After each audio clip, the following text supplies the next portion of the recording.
Hello everyone, this is Ronan Blue, and for those that don't know me, this channel is all about how my girlfriend and I just started our financially independent debt-free journey since paying off our mortgage. With my newfound freedom, I talk about how we made it happen, the forms of passive income we have, our thoughts of early retirement overseas, and general financial topics. Today's topic is on 9 best alternative housing movement options. Keep watching till the end of the video to hear some pretty interesting housing movements that you may consider in starting. While the housing and rental markets continue to make headlines in the news, it has become a major issue across many large cities in the Western world. To counter this, alternatives to conventional homes have started to become more of a topic of its own.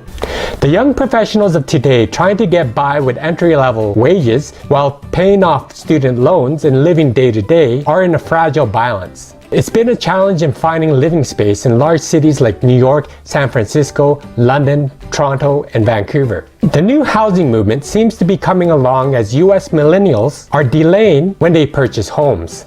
But because of the economic climate, various alternative lifestyle movements have risen. Most of them being young professionals that recognize the drain of large mortgages with high interest rates. They have instead put their money towards student debt, travel, and their savings account, sacrificing the bigger and better traditional concept of what a home is. Here are 9 alternative options that are noticeably becoming popular in North America. Number 1, micro-condos. These are like micro-condos that are between 250 and 450 square feet that include a bedroom, living room, and kitchen all in one space. So basically like bachelor suites, typically seen as a single-person unit. Micro-condos are built to maximize all of the space available. Some very inventive, innovative, and engineering in the architecture is involved, like multifunctional furniture or portable room dividers. It's so a single space could be managed in a manner where you can sleep, eat, work, and entertain. So you would still get the convenience and comforts of a traditional home, just in a smaller space. Micro-lofts have begun popping up in larger cities. These designs started to become popular from around the year 2013 and have been rapidly becoming even more so today. Every one of the micro-condos built were immediately sold. It is actually cheaper overall than traditional homes, but are more expensive on average per square feet. Some experts believe that it may have a negative impact on the overall housing market, especially banks that are hesitant in giving out mortgages, believing that it is only a trend. People who choose to live in micro-condos have a certain lifestyle they support. They are minimalists who don't have a lot of possessions or spend a lot of time away from home. Their time spent at work, local coffee shops, or libraries. Micro-condos seems to be designed for one person, but could be managed for more than one, but definitely not for the family man. Number 2, mini homes. Mini homes have also hit popularity where customers are interested in small customized homes. The prices are from about $25,000 and their interior are from 100 to 400 square feet. They could be used for temporary, seasonal, or year-round places to stay. Mini homes also have all the necessities of traditional homes that have kitchens, showers, toilets, washing machines, living room, and bedroom. All much smaller than the traditional necessities to fit the space. They are usually built on wheels, but there are some that have permanent foundations as well. The homes are popular as well for being energy efficient, being environmentally friendly, and an affordable option for homeowners. But how much space do you really need to live comfortably? For those living in a tiny home, the answer is not much. It's a fraction of the space needed and at a fraction of the cost. That lack of physical space and crammed living conditions might be a natural downside and may be tough for most people to feel comfortable. But from the other side of that option, it is becoming a really popular concept in dense cities. Living with less, reducing energy usage, cost of living, and overall environmental impact is a great way to downsize. Number 3, van dwelling. Van dwelling has been around for quite a while now. There is even an entire online community living in vans, sharing stories, tips, and photos of their living space. They pick these really large work vans where they spend time and money renovating the interior to provide all necessities: a bed, a kitchen, solar panels, and storage space. They usually stay around where Wi-Fi is nearby, and also near showers, like a local gym, that are available. They have an interesting lifestyle where a lot of them are dwellers who travel from one city to the next while working remotely or living from saved money. It's a lifestyle that allows some to be free from being limited to one city and away from the financial burden of the traditional home. Some laws do make van dwelling illegal, like no camping laws, but if confronted by a law enforcement, they usually just ask people to leave. This arrangement is definitely not for everyone, but is considered a solution to the rising prices of housing and rental dwelling. You have a home to live in, the ability to travel, and financial freedom from having to pay that mortgage or rent to that landlord. It's not as strange a concept as it used to be, to live in a vehicle. There are now a growing number of working professionals who do so and live in small modified vehicles, having that freedom and cost savings as great benefits.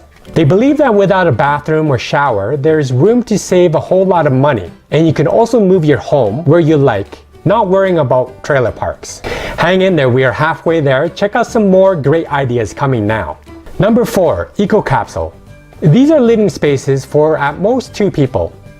They are mobile living units that have solar panels and wind turbines that collect energy from the sources of the sun and the wind. It has a battery pack attached to it, as well as it's about 2,500 pounds in total. With both the sun and the wind as your sources, it's almost impossible for the battery to ever drain in power. They also have water filters built in, so they could safely collect water from rain, lake, or rivers. And the filters only need to be charged once a year. It's way less than living in a house, and these capsules cost around $85,000. A bit expensive now, but they expect the cost to reduce once they start building them in masses. Number 5, shipping container homes. What people are doing for this is taking these metal shipping containers and converting them into homes. They are from single containers and multiple containers, engineered made to fit together like a puzzle.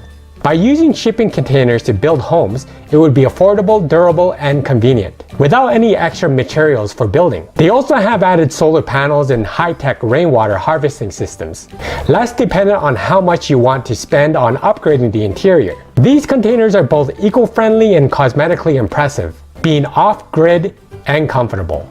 Number 6, modulated prefabricated homes. There are some companies that have made the modular prefabricated homes common today that could easily be manufactured. They could be created in a factory and shipped out in sections, affordable and eco-friendly housing options. Number 7, pallet homes. Wooden pallets are popular now because they are recyclable and are used for building homes affordably. Number 8, tree houses. This is nothing new and has been around in civilizations for hundreds of years. There are homes built with rich and architectural style. But it's not so cheap or easy to maintain, and these homes are not a very cost-effective option for families.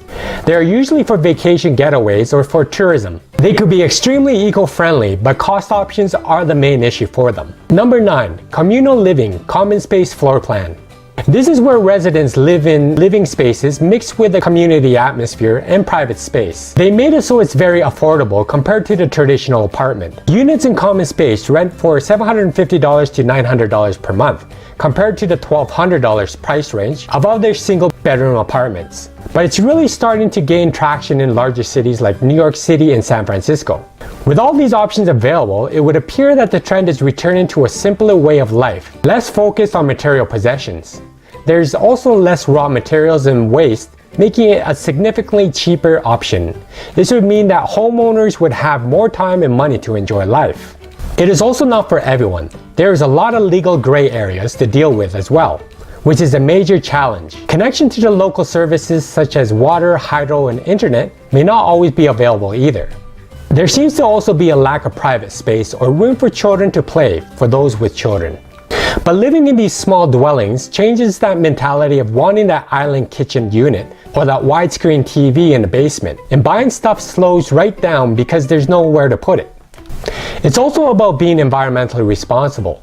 Because of their size, they use less energy both in their construction and running costs. Whether these options seem realistic or ridiculous, alternative homes are starting to be used all over the world because they offer solutions to growing housing problems, such as with affordability and energy efficiency. The millennials in their 20s and 30s are still interested in buying homes, eventually, but are starting off slower, seeking different types of living arrangements from what their parents had. With technological evolution expanding as it is, there are new options coming out for improved building materials, affordability, and environmentally friendly living spaces.